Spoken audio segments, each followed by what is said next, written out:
of things I care about. And second, you have a fantastic voice.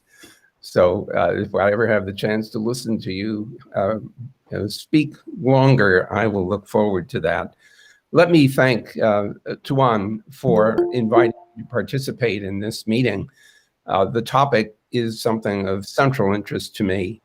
The whole idea of people-centeredness for all that we do, both in our society, in our work, in our other endeavors, in our family and home, is all absolutely essential. And why should we have to raise this point of people-centeredness? It's because we have become a society that is deeply dependent on machines. We are a creative species. We are a species that are tool makers. And as our history has unfolded, we have increased our dependence on and our ability to create machines that work for us or help us do our work. So I think that it's very important for us to recall the people-centered focus that we are drawn to in today's discussions. I love the point that was made about living at work. I'm down in my basement right now, and I've been down here for almost 5 months since coming down with COVID-19 in March and recovering in April. And now my company has shut its doors for at least for the present, and probably as long as July of next year. So I too am living at work, although I'm actually rather happy. Normally I would travel 80% of my time, and now I haven't traveled at all, which means with the click of a mouse, I can go from Australia to Austria and be home for dinner. So this is not such a bad situation for me, but it is a terrible situation for millions around the world, perhaps even billions in many different dimensions.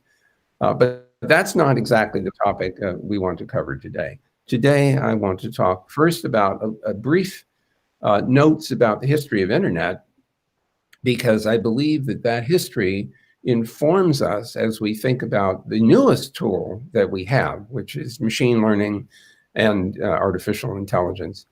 So let me take you back to the 1960s and point out that one of the key insights into the world that we have now in the 21st century was an alternative to the telephone system. It's called packet switching.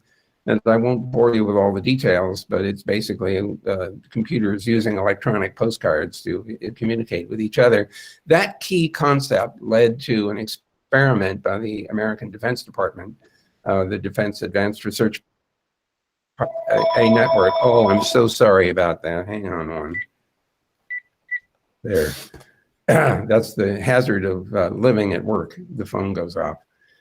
So the Defense Advanced Research Projects Agency decided that it was going to experiment with packet switching as a way of linking computers to each other, and it was very successful. The result of that successful experiment was to ask whether we could use different kinds of packet switching over radio and satellite, in addition to dedicated telephone circuits, to link multiple networks together, multiple networks of computers together. That was called the internet, and that too was very successful. It began to expand over, especially in the 1980s. And then in the late 1980s and early 1990s, Tim Berners-Lee at the CERN facility in Europe invented what we all know as the World Wide Web. This was an enormously powerful application that allowed information to be easily injected into the internet and to be consumed. It included formatted text and imagery and eventually sound and video. And that's, of course, what we are seeing today in this call, is all of those media at the same time. The introduction of the World Wide Web was a dramatic event. And over the decades that have followed, many, many new applications have been designed and built to fit within that framework. And so that was a very, very powerful milestone. Companies have been formed across the entire range of internet requirements, from the low-level communication systems, radio, dedicated circuits, optical fiber, all the way up to the apps that we run on our smartphones, which brings me to another big milestone in 2007, the arrival of the smartphone from Apple. Not to forget that Nokia had been doing some very smart phones prior to that, but they didn't have all of the features that the smartphone, the iPhone that Steve Jobs introduced. And so that technology merged with the internet and became an extremely powerful mechanism for reinforcing both technologies. The mobile made internet more accessible from anywhere you could get a signal. And of course, the internet made the mobile more useful because of the vast quantity of information that it had available and the applications that could be run on top of it. Well, that leads to the next problem, which is the huge quantity of information on the internet was so vast that nobody could find anything. And so search engines had to be invented. And those search engines have become very part of our daily lives. We turn to them as a tool. Introduction is machine learning. And artificial intelligence is not a new idea. It started at the same time as the ARPANET project. The Defense Advanced Research Projects Agency was investing in research in artificial intelligence in the 1960s. But the tools that were available then, the computing power that was available then, simply did not reveal the potential that we have now discovered with multi-layer neural networks. There were attempts to build such neural networks in the 60s and 70s, but they were very small, 1 or 2 layers deep. Not enough capacity to do the kinds of things that we do today, which is speech recognition and machine translation and self-driving cars and image recognition for medical care. And it just, you can go on and make a longer list than I can. So why do I end up here? Well, I end up here partly because that's the topic of today's discussion. What I need for you to appreciate is that the side effects of invention do not always become apparent when they are invented and when they are put to use. Indeed, in some cases, it may take decades to understand in some depth the consequences of technology and information, phishing, fraud, all kinds of malware attacks, a variety of things that people do that are harmful to other people. Now, we all understand that in our social history as human beings, that these problems have existed in other contexts. So this is not new. It's just a new medium in which some of these bad behaviors occur. The question, of course, is what to do about that. And the response to this is varied.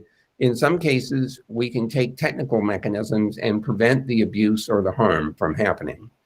But that doesn't always work. The second thing, as a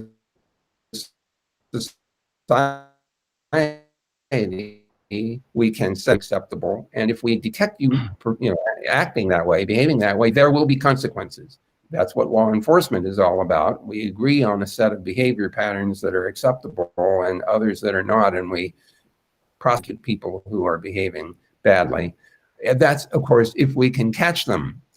And that, too, is not always possible. And so in the end, we say, please don't do that. It's just wrong. That's moral suasion. And some people will say, well, that doesn't sound very effective. And yet, as all of you know, that when a large body of people agree on certain behavior patterns as acceptable or unacceptable, there's a lot of social pressure to behave properly. So I think those 3 mechanisms must be put to work in order to deal with some of the abusive behaviors we encounter in the internet. The question now before us, of course, will be whether we will see similar kinds of problems with the introduction of machine learning and artificial intelligence.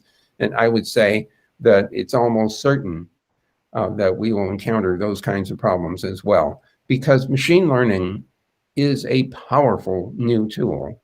And as we explore all of its powerful positive uses, which we experience daily, we will eventually experience the abuses to which this new technology is put to work. And we will be confronted once again with the question of how to manage that problem. So I want to draw your attention now to some of the things that we've already learned about machine learning, and to say a little bit about how to cope with those problems. One thing that some of you will have encountered is that the machine learning tools, while doing extraordinary things, like the recognition and translation of many languages back and forth, that it also makes mistakes. So it's not better than human beings. Anyone who thinks a computer program never makes a mistake is wrong. They do make mistakes all the time. Part of the reason being that the programmers didn't get the program right. And so the programmer's mistake leads to the computer's mistake, leads to perhaps possibly abusive or harmful consequences. So we know that machine learning tools don't always get it right. We also know that some of the failures are quite subtle, although they are also dramatic. So a common example is what are called generative adversarial networks.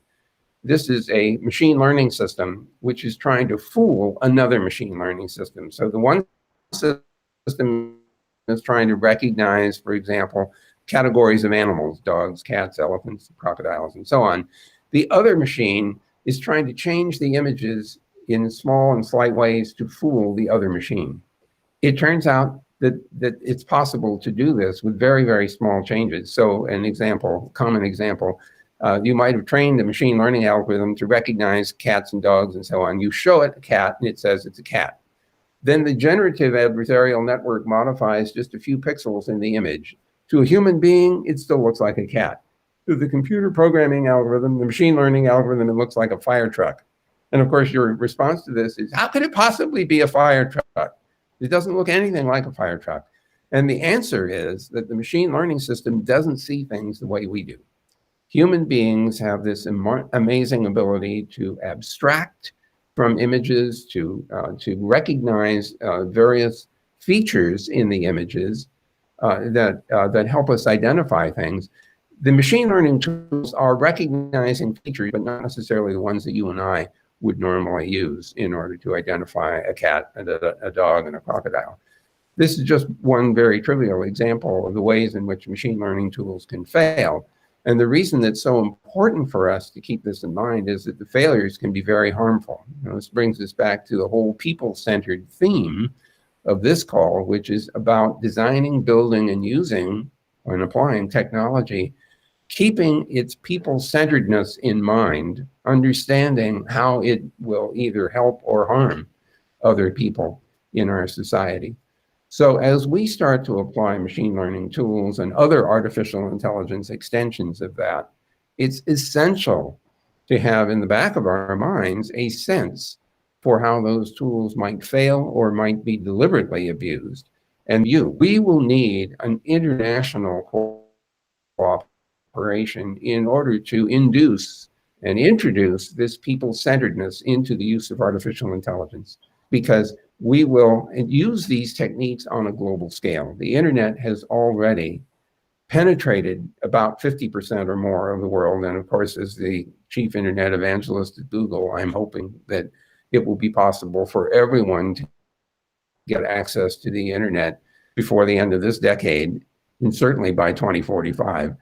If they want access to it, it would not occur to me to force anyone to use the internet, but I would like it to be accessible, available, sustainable, affordable, and useful for anyone who wishes to use it. So now we have to figure out what the international agreements are going to be, not only to deal with the abuses of the internet and its applications, but also the potential abuses of machine learning. And that is going to require some deep thought and some deep understanding and some dependence on technologists who are much smarter than I am about how those technologies could be abused and what we can do to both detect and defend against that. And so as we design a people-centered and artificially intelligent world where the tools get smarter and smarter, we will have to think our way through exactly that set of problems. And so those of you who are on this call and those that you will talk to afterwards, I say to you how important it is that we get this right, that we consider how to good effect, and how we make sure that if they are abused, that we detect and defend against that. And so that's quite a challenge and charge to give to this group, but your histories already tell us you're capable of dealing with charges like this. And that's why you've been assembled today to talk about this problem and the promise of artificial intelligence and the problems that it may introduce. So Tuan, I will stop there and invite further discussion in the hope that we will all come away with important insight into this challenge. Thank you so much, sir. That was truly stimulating. And I'm very grateful for your pegging the idea of a truly internet-connected world by 2045.